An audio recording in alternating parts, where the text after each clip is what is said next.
Welcome my dear friends, कैसे हैं आप सब लोग। मैं हूं आपका दोस्त नितिन और आज हम डिस्कस कर रहे हैं अपने साथ मैनेजमेंट अकाउंटिंग की कुछ थ्योरी पोर्शंस। अब जैसा आपके सामने लिखा है कि हम डिस्कस कर रहे हैं nature and scope of management accounting unit 1। ये बीकॉम दिल्ली यूनिवर्सिटी की बुक है, वहाँ पे स्टडी मटेरियल उससे निकाल रखा है मैंने। तो इसमें स्ट्रक्चर देखते हैं, पहले स्ट्रक्चर क्या क्या है। स्ट्रक्चर में चेक करेंगे तो इसका हम लर्निंग ऑब्जेक्टिव, जैसे आपसे मैं पिछली क्लास में डिस्कस कर चुका हूँ कि मैनेजमेंट अकाउंटिंग के अंदर क्या क्या आता है। Introduction, definitions, nature of management accounting, objectives, tools and techniques. ये मोस्ट इंपॉर्टेंट पार्ट होता है, टूल्स एंड टेक्निक्स, ये मत भूलिएगा क्योंकि ये हमारे लिए मोस्ट इंपॉर्टेंट पार्ट प्ले करता है जब हम बात करते हैं मैनेजमेंट अकाउंटिंग को समझने की। लिमिटेशन ऑफ मैनेजमेंट अकाउंटिंग क्या होती है, हर अकाउंटिंग की कुछ प्रोज हैं तो कुछ कॉन्स भी होते हैं। कंपैरिजन, ये मोस्ट इंपॉर्टेंट पार्ट किसी भी टॉपिक में जब आप थ्योरी पढ़ रहे होते हैं तो जब कभी भी आपको कंपैरिजन्स मिलते हैं तो उनको आपको अच्छे से पढ़ना है। क्यों पढ़ना है? क्योंकि जब आप कंपैरिजन पढ़ते हो तो जैसे यहाँ लिखा है financial accounting, cost accounting and management accounting, तो इसका मतलब आप एक साथ 3 टाइप की अकाउंटिंग के बारे में डिस्कशन कर लेते हो। तो इसके अंदर 2 पार्ट में डिवाइड किया, comparison between financial and management and comparison between cost accounting and management accounting. अगर मतलब आपको इस पूरे टॉपिक में अगर ये मैं 2 पोर्शन पढ़ा दूंगा ना तो भी आपका ये पूरा थ्योरी पोर्शन कवर कर लेगा। फिर कॉस्ट कंट्रोल क्या होता है, जैसे कॉस्ट अकाउंटिंग में कॉस्ट सेंटर होता है, यहाँ पे कॉस्ट कंट्रोल आ जाता है। कॉस्ट कंट्रोल का मतलब क्या होता है कि हमने कहा कि आपको मैनेजमेंट के पॉइंट ऑफ व्यू से कॉस्ट को बढ़ाना है या कम करना है, जैसे भी कंट्रोल करना है आपको वो देखना है, डिसीजंस लेने होते हैं। कॉस्ट रिडक्शन क्या होती है, area and scope of cost reduction क्या होता है, comparison of cost control and cost reduction and cost management. This is the most important aspect of management accounting, cost management. तो आज की क्लास में हम जितना भी कवर कर पाएंगे फिर नेक्स्ट क्लास में कवर करेंगे। बस बने रहना, साथ साथ लगे रहेंगे क्योंकि टॉपिक बीच में छोड़ना मत, एक एक क्लास के बाद आगे बढ़ेंगे। तो इंट्रोडक्शन की बात जहाँ तक करूँगा तो मैंने पिछले लेक्चर में आपको पूरा इंट्रोडक्शन दे दिया था। इसका मतलब क्या होता है, आपको पढ़ना है तो कुछ डेफिनेशंस पढ़ लेना कि CIMA ने डेफिनेशन क्या दी है। अब यहाँ पे आपके सामने बना हुआ एक छोटा सा चित्र, मतलब एक छोटा सा फिगर विच सेज मैनेजमेंट और साइड में लिखा है accounting. It says management has to forecast, हमें आगे की तैयारी करनी है, has to plan, has to organise, has to command, has to coordinate and has to control various operations. Accounting information needed to be analyse for the management to contribute to the success of enterprise. तो 12th class आप लोगों ने कर रखी है commerce से अगर, तो उसमें सेकंड पार्ट था एनालिसिस ऑफ फाइनेंशियल स्टेटमेंट, जो मैंने आपको क्लियरली बताया था कि वो मैनेजमेंट अकाउंटिंग का पार्ट है पूरी बुक, वो फाइनेंशियल अकाउंटिंग का पार्ट नहीं है, बिकॉज जिसमें हम बात करते हैं एनालिसिस की। डेफिनेशन की बात करें तो बहुत सारे लोगों ने डेफिनेशन देते हैं, लेकिन सबसे इंपॉर्टेंट जो होती है that is about CIMA London, certified institute of management accountant London, जो कि मोस्ट इंपॉर्टेंट है। कल को अगर आपको करना है CMA का कोर्स तो that is the preferred location to go and do your management accounting course. So management accounting is an integral part of management concern with, इसका रोल क्या होता है। आपको याद है अकाउंटिंग की डेफिनेशन क्या थी, accounting is an art of recording, classifying, summarising and analysing the data, like this, shortcut में बता रहा हूँ। उस तरह यहाँ पे भी क्या है, सबसे पहले you will identifying, presenting and interpreting information used for what purpose, formulating strategy, आपको स्ट्रैटेजी बनानी है फ्यूचर के लिए, planning purpose and controlling activities, number 1। Number 2, based upon that decision making, and then optimising the use of resources for disclosure to the shareholders and disclosure to employees and safeguarding the assets. अब इसको दोबारा पढ़ते हैं।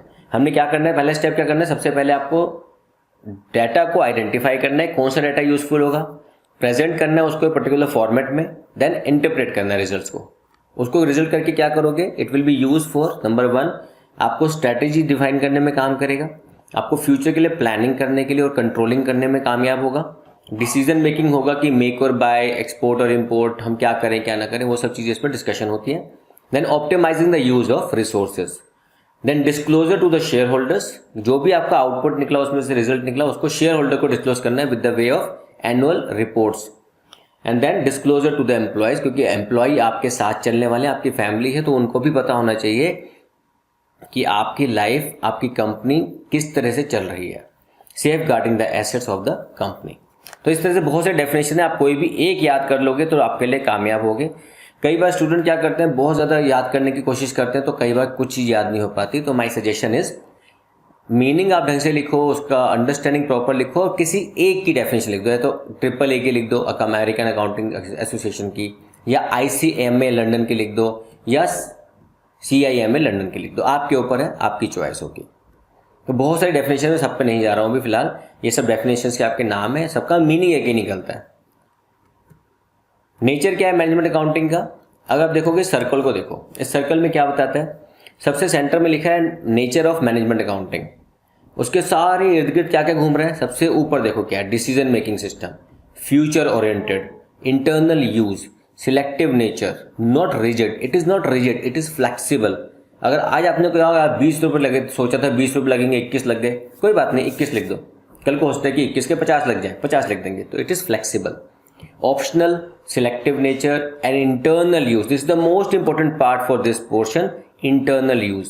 And ultimate target क्या है, decision making system, it is future oriented, it is selective nature, it is not rigid, it is optional, it is not compulsory. Management accounting is not compulsory by any board, by any association of accounting standards.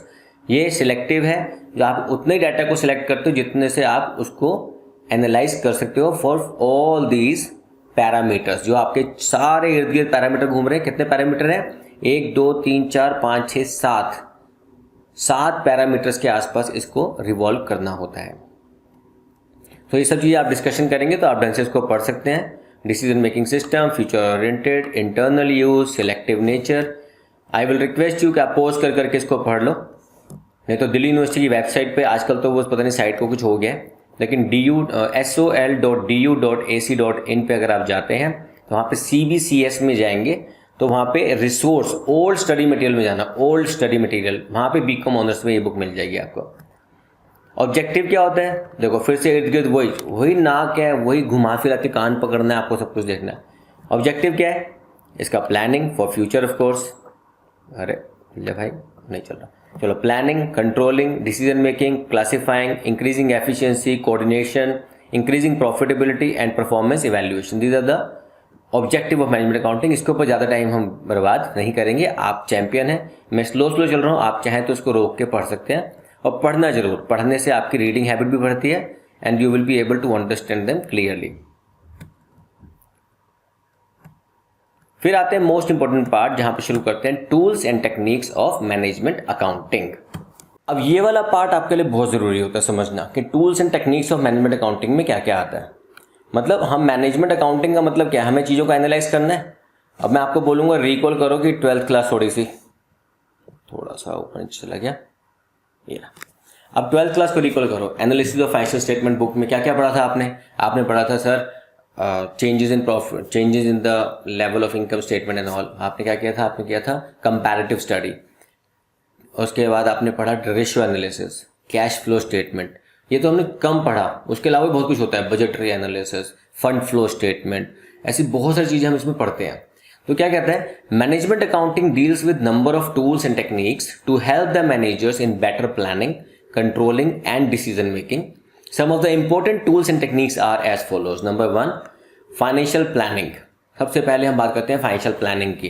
Financial planning is about all investment कैसे करोगे, उसमें return कितना आएगा। Just like अपने घर की financial planning करते हैं हम लोग कि हम कैसे कैसे इनकम रिसोर्स बढ़ा सकते हैं, कैसे कैसे हम पैसा कमा सकते हैं। और number 2 is financial statement analysis, 12th class book, second part.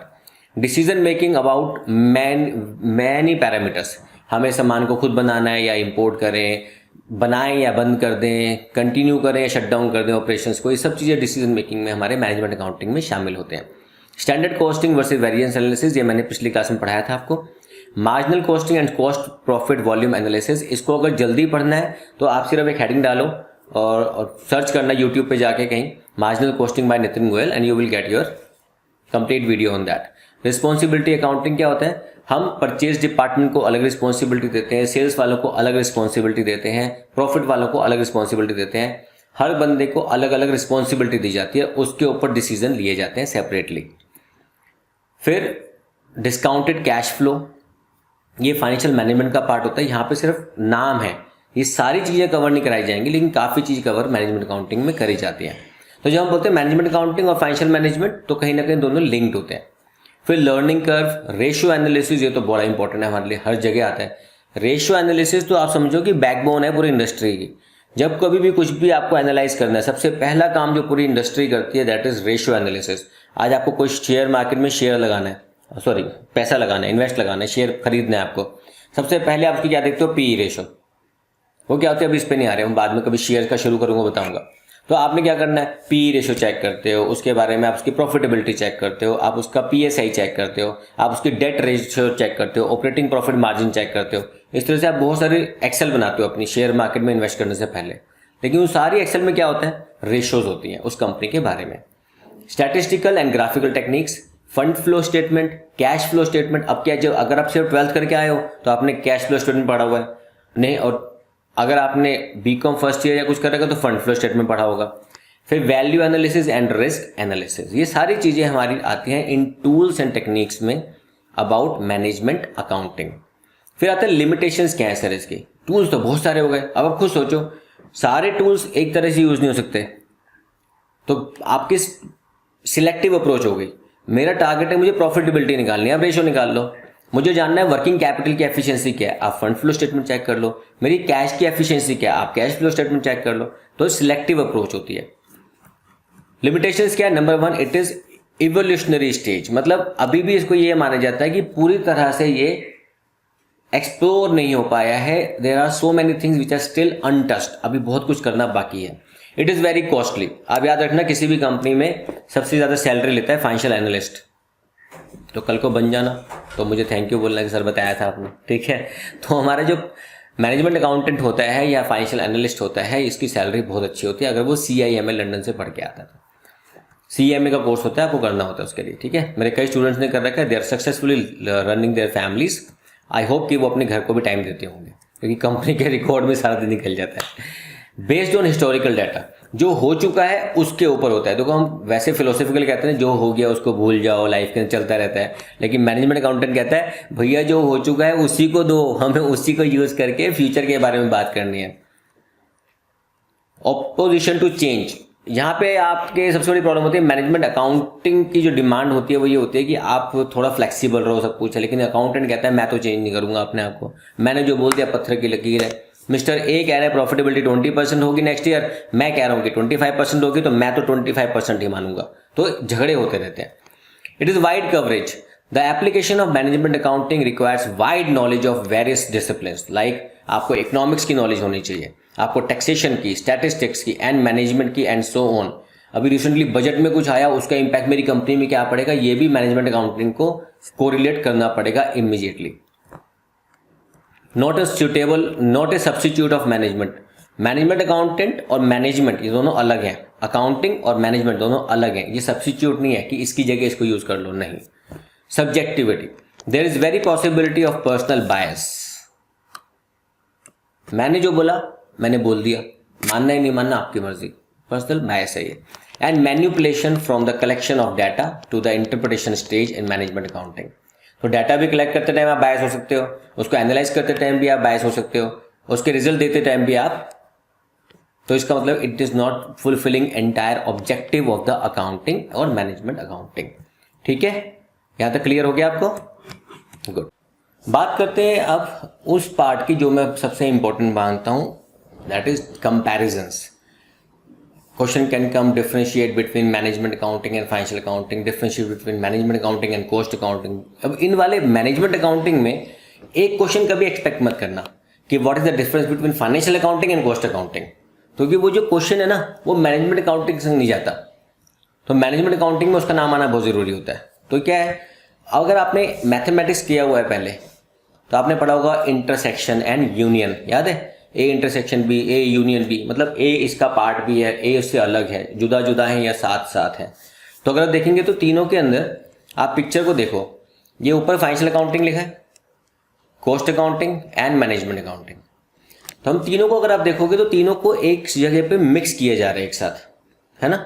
मतलब ये तीनों एक दूसरे का पार्ट है, एक दूसरे के बिना चल नहीं सकते ये तीनों। तो क्या है, फाइनेंशियल अकाउंटिंग क्या करेगा, financial accounting will prepare trading and profit and loss account, balance sheet and cash flow statement, ये बनाएगा फाइनेंशियल अकाउंटिंग। कॉस्ट अकाउंटिंग क्या करेगा? They will analysing alternative course of action for the control of cost and increasing efficiency. इसमें आप बहुत सारी चीजें पढ़ते हो कॉस्ट अकाउंटिंग के अंदर, overheads, process, job costing, contract costing, ये सब हमने कर रखा है। अगर आप यूट्यूब पे जाकर सर्च करोगे तो you will find all the things. Management accounting की बात करें तो इट इज हेल्पिंग मैनेजमेंट। अब एक कंसंट्रेट करो क्या लिखता है, it is helping management for planning, controlling and decision making. यहां पे आता है हमारा इसका रोल। ये क्या करता है? प्लानिंग करता है, ये कंट्रोलिंग भी करता है और डिसीजन मेकिंग करता है। क्या मतलब है? आज हमने प्लान किया कि एक ट्रिप पे घूमने जाएंगे, उसकी कॉस्ट हमने प्लान करी कि 5,000 रुपये में हम घूम के आ जाएंगे। जब हम वापस आए, हमने हिसाब लगाया तो 6,000 रुपये खर्च हो गए। तो आपने क्या देखा? स्टैंडर्ड था 5,000, लग गए 1,000 एक्स्ट्रा, तो वेरिएंस आ गया unfavourable. I hope you understanding. तो जब आपका 1,000 का अनफेवरेबल वेरिएंस आया तो आपने क्या किया? उसके ऊपर आपने कुछ कंट्रोल लेकर आए कि भाई अगली बार से इसको हम ऐसे कंट्रोल करेंगे। Then based upon that you will go for decision making कि भैया पिछली बार हमने चुन्नू को पैसे दिए थे 5,000 रुपये, अब हम मुन्नू को देंगे 5,000 रुपये। इस बार पिछली बार चुन्नू ने 1,000 रुपये फालतू खर्च कर दिया था, इस बार मुन्नू की बारी। अब हम डिसीजन चेंज कर रहे हैं कि who will control the cost. Responsibility centre change कर दिया हमने उठा के। I hope you understanding. Chunnu Munnu तो टाइम पास की बातें कर रहा है ना, हम आ गया। तो कंपैरिजन क्या होता है? देखो, सबसे पहले बात करते हैं फाइनेंशियल अकाउंटिंग और मैनेजमेंट अकाउंटिंग की। सबके ऑब्जेक्टिव अलग हैं, सबके यूजर्स अलग होते हैं, इस तरह से बात करते हैं। सबसे पहले मैनेजमेंट अकाउंटिंग के ऑब्जेक्टिव। अच्छा, नॉर्मली याद करने का तरीका क्या है? इनका ना इनिशियल याद कर लो, ओ ई ऐसे करके। तो ओ से ऑब्जेक्टिव, ई से एक्सटर्नल इंटरनल यूजर्स, या ओ के बाद यू ले लो, यूजर्स। तो फाइनेंशियल अकाउंटिंग का क्या है? The main objective is to disclose the end results. End result मतलब कितना प्रॉफिट हुआ, कितना लॉस हुआ, कितनी एसेट, कितनी लायबिलिटी, खत्म। मैनेजमेंट अकाउंटिंग का क्या है? इन रिजल्ट को यूज करते हैं by providing information that is used to plan, set goals and evaluate those goals। फिर external and internal users. Financial accounting record के मैक्सिमम यूजर्स एक्सटर्नल होते हैं। ये मैं रफली पढ़ाऊंगा, सारा पढ़ाऊंगा तो मर जाऊंगा पढ़ा के। ये सारे इंटरनल एक्सटर्नल यूजर्स होते हैं, जितने भी हमारे debtors, creditors, banks, loan providers, आपके सप्लायर्स, ये सब चीजें हमारे एक्सटर्नल। लेकिन मैनेजमेंट अकाउंटिंग के सारे इंटरनल यूज होते हैं, ठीक है। और फाइनेंशियल अकाउंटिंग के share holders, bank investors, government, ये सब बाहर के लोग, normally external reporting. Statutory requirement की बात करें जाए तो अभी हम पढ़ा था ना कि मैनेजमेंट अकाउंटिंग ऑप्शनल है, लेकिन financial accounting as per statutory requirement compulsory है। तो financial accounting is to be done according to the provision of companies act and income tax act. आपको इन दोनों के तहत इसको बनाना पड़ता है। लेकिन मैनेजमेंट अकाउंटिंग इज ऑप्शनल, या आप बनाना चाहो तो बनाओ, नहीं बनाना तो आपकी मर्जी है। Compulsory and optional. Financial accounting is compulsory, management accounting is optional. इसको थोड़ा इलैबोरेट करना है आपको, ये नहीं कि एक लाइन लिख के जो सर ने बोला था। Rigid and flexible. Financial accounting बहुत रिजिड होता है, जैसा है वैसा ही बनाएंगे, इसके अंदर को हम कुछ चेंज नहीं कर सकते। लेकिन मैनेजमेंट अकाउंटिंग को वी कैन चेंज, हमारी फ्लेक्सिबिलिटी होती है। Historical and futuristic. Financial accounting historical हो गया, जो बन गया, इट इज हिस्टोरिकल। लेकिन मैनेजमेंट अकाउंटिंग उसके बेस के ऊपर आगे के डिसीजन लेने, तो it is futuristic in nature. Periodicity, it is year two year basis. लेकिन मैनेजमेंट अकाउंटिंग जब चाहो बना लो। आज ऐसा नहीं है कि आज वैलेंटाइन डे है तो आज ही प्यार आएगा आपके ऊपर, हमें डेली प्यार आ सकता है आपके ऊपर, है ना। तो हमारी जब मन करेगा हम तब एनालाइज करेंगे अपने रिकॉर्ड्स को। तो it can be done weekly, fortnightly, मतलब 15 दिन में एक बार, और even monthly reporting is use. जैसे जैसे मैनेजमेंट बोलेगी हाँ भाई अकाउंटेंट साहब लेके आ जाओ रिकॉर्ड, कितनी रेशियो एनालिसिस है हमारी, कितनी कैश फ्लो स्टेटमेंट एनालाइज किया, आपने बजट को लेकर आओ सब कुछ। जी साहब अभी आते हैं, डेली बुला सकता है वो तो, डेली टाइम पास करना है। कई कंपनी में तो लाला जी हमारे डेली आते हैं, आते ही बोलते हैं हाँ भाई चाय ले और अकाउंटेंट को बुला लो नीचे, क्या किया उसने। Monetary non monetary. Financial accounting monetary हो गया और डिसीजन मेकिंग नॉन मॉनिटरी होता है, लेकिन based upon monetary facts. Types of statements, इसमें profit and loss account, balance sheet, cash flow statement, ये सब आता है। और मैनेजमेंट अकाउंटिंग में रिपोर्ट्स आती हैं, जैसे बजट की, रेशियोज की, इन्वेंट्री, प्रोसेस, जॉब्स, ये सब चीजें इसमें हमारे पास रिपोर्ट्स आते हैं। Publication and audit. Financial accounting की सारे डाटा पब्लिश होता है, लेकिन मैनेजमेंट अकाउंटिंग का कोई भी डाटा पब्लिश नहीं होता। It is not required to be published. ये याद रखना है, छोटे मोटे पॉइंट्स डिस्कस कर लोगे तो बड़ा लिखने में आसानी हो जाती है, ठीक है। अभी नेक्स्ट पढ़ते हैं हम कॉस्ट अकाउंटिंग और मैनेजमेंट अकाउंटिंग का difference. Comparison between cost accounting and management accounting. अब ये कैसे है? फाइनेंशियल अकाउंटिंग और मैनेजमेंट अकाउंटिंग समझ आ गया। अब कॉस्ट और मैनेजमेंट में बारीकी के डिफरेंस होता है, बिल्कुल बोलते हैं थिन लाइन डिफरेंस। जैसे कई लोगों को थिन लाइन फ्रैक्चर हो जाता है, वैसे थिन लाइन डिफरेंस। क्या डिफरेंस है? नॉर्मली कई बच्चों तो हमारे कॉस्ट अकाउंटिंग के बारे में लिखा था मैनेजमेंट अकाउंटिंग में, वो गलत है। Objective, the objective of cost accounting is cost ascertainment. हमें कॉस्ट निकालनी है, उसकी एलोकेशन डिपार्टमेंट्स में हमारे डिफरेंट प्रोडक्ट्स पे, प्रोडक्ट मिक्स पे कितनी कितनी कॉस्ट आ रही है, distribution, analysis and cost control. लेकिन management accounting, it is to provide information relating to decision making. It is not about cost ascertainment. It is about कि इस बार कॉस्ट इतनी आई है तो अगली बार कितनी आ सकती है, क्या हम उसको कंट्रोल कर सकते हैं। स्कोप क्या है? Cost accounting is concern merely with assisting in management function. It is assisting, लेकिन management accounting is concern with assisting management in its functional as well as evaluating the performance of management. इससे हमें check करना है कि performance कैसी है management की, क्योंकि रेशियो एनालिसिस में आप करते हो ना एफिशिएंसी रेशियो, उससे हम परफॉर्मेंस निकालते हैं कंपनी की, कंपनी काम कैसे करती है। Evolution of cost accounting is based on the limitation of financial accounting. जो फाइनेंशियल अकाउंटिंग की लिमिटेशन है उसको पूरा करता है कॉस्ट अकाउंटिंग। लेकिन evolution of management accounting is based on limitation of cost accounting. अब कॉस्ट अकाउंटिंग में जो रह गया वो मैनेजमेंट अकाउंटिंग पूरा करता है। आपने कॉस्ट एसरटेन तो कर दी, लेकिन ये नहीं बताया कि कम क्यों हुई या ज़्यादा क्यों हुई, वो कम क्यों हुई, ज़्यादा क्यों हुई, वो कौन बताएगा? Management accounting. Approaches, the approach of the cost accountant is much narrower. बहुत ही फोकस होता है। घोड़े के आगे ब्लिंकर लगाए थे ना, तो घोड़े को आगे पीछे कुछ नहीं दिखता, ऐसे तो कुछ नहीं करता, वो ब्लिंकर आगे चलता रहता है। That is cost accounting approach. लेकिन मैनेजमेंट अकाउंटिंग उस ब्लिंकर को हटा देता है। पता है ना, वो घोड़े के आगे ऐसे चलाते, शादी में देखा है घोड़ी के आगे भी ऐसे ऐसे चलता है, तो घोड़ी सड़क देखती है सिर्फ। So the approach of management accountant is much broader, और ये कॉस्ट अकाउंटिंग में मच नैरोअर। तो ये आपको अच्छे से समझ में आना चाहिए, जो मैं समझा रहा हूँ उस हिसाब से कोशिश कर रहा हूँ। सोर्सेज ऑफ इंफॉर्मेशन क्या है? कॉस्ट अकाउंटिंग में सोर्स क्या होगा? The data is provided by financial accountant. लेकिन अगर बात करें हम मैनेजमेंट अकाउंटिंग में, it is derived from both cost accounting and management accounting. तो जो भी डाटा फाइनेंशियल अकाउंटिंग का, कॉस्ट अकाउंटिंग का, दोनों का इसमें यूज होता है। Installation, cost accounting system can be installed without management accounting, लेकिन management accounting can not be installed if you do not have cost accounting. Hierarchical status क्या है? Cost accounting generally is placed at a lower level, लेकिन management accounting बैठता है किसके साथ? Management के साथ, हमारे मालिकों के साथ बैठता है मैनेजमेंट अकाउंटेंट, क्योंकि डिसीजन मेकिंग में इन्वॉल्व है, तो वो हायर लेवल। बताया ना, सैलरी सबसे ज़्यादा होती है मैनेजमेंट अकाउंटेंट की, ट्राई करके देखना। Techniques use in cost accountant are variable costing, break even analysis, standard costing, marginal costing. यहाँ पे सब बता रहे हैं कैसे।